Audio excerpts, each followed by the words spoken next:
Hello guys, আসসালামু আলাইকুম। আশা করি সবাই অনেক ভালো আছেন। আজকে ছোট্ট একটা ভিডিও নিয়ে চলে আসলাম। সেটা হলো চিকেন বারবিকিউ। কারণ ফার্ম মুরগি এখন 140 টাকা কেজি বিক্রি হচ্ছে, তাই কয়েকজন ছোট ভাই এবং চেলাপেলা নিয়ে আমরা যুদ্ধ শুরু করে দিলাম। প্রথমে আমরা মুরগিগুলো ভালো করে পানি দিয়ে ধুয়ে নিলাম এবং ছোট ছোট আকারে পিস করে নিলাম। তারপর তেল এবং বারবিকিউ মশলা যা যা দেওয়া সবকিছু দিয়ে ভালো করে মাখিয়ে রেখে দিলাম 30 মিনিটের জন্য। এর মধ্যে আমরা কয়লাগুলো পুরানোর জন্য কাজ শুরু করে দিলাম। বাসার ছাদের উপরে করাতে অনেক বাতাসের সম্মুখীন হওয়া লাগছে, কিন্তু আমরা চেষ্টা করতে করতে অবশেষে আমরা সফল হলাম। এই বাতাসের মধ্যে আমরা আগুন ধরিয়ে ফেললাম। তারপর আমরা আস্তে আস্তে আগুনের সাইড দিয়ে কয়লাগুলো ঢেলে দিই, যাতে সুন্দরভাবে কয়লাগুলো পুড়ে ওঠে।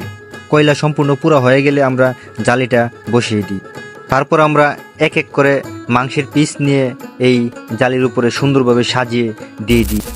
যাই হোক, অনেক জ্ঞানের কথা হলো, এবার আসা যাক আসল কথাই। আমরা যখন এই জালিটার উপরে পিসগুলো দিলাম, এত সুন্দর একটা ফ্লেভার আসছিল, কি বলবো।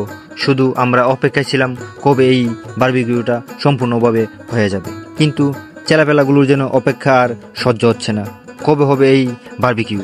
অপেক্ষার প্রহর শেষ করে এখন উল্টে দিব আমরা অপর সাইডটি হয়ে গেলে আমরা খেতে পারবো এই মজাদার বারবিকিউটি। সবশেষে ঘোষণা হইল যে রেডি হয়ে গেল এই সুন্দর মজাদার বারবিকিউটি। এখন যে যত পারিস খা। চিকেনটা যা হয়েছিল না, কি বলবো, পুরা রাক্ষসের মতো চিকেনের হাত পা কল্লা টেনে টেনে ছিঁড়ে ছিঁড়ে খেয়ে ফেললো এই চেলাপেলাগুলো, একদম আদিম মানুষের মতো।